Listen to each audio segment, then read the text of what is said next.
How to delete old Facebook account without password, email, phone and username. For this, simply go ahead and open your Facebook application. So right here at the very top you will see a search icon. You just have to go ahead and search for your old Facebook. And yes, there is no other alternative to do so.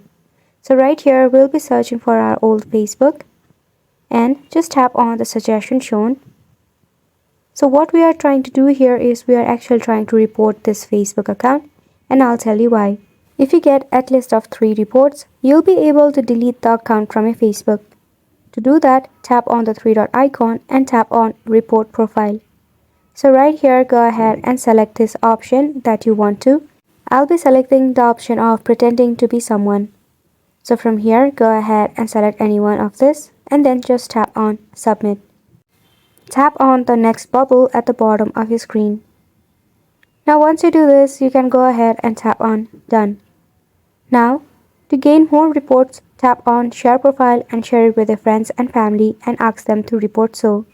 You will need 3 or more than 3 reports in order to delete an account, and make sure that there is a gap of at least of 4 to 5 minutes between each report. So go ahead and give this a try, and thank you so much for watching.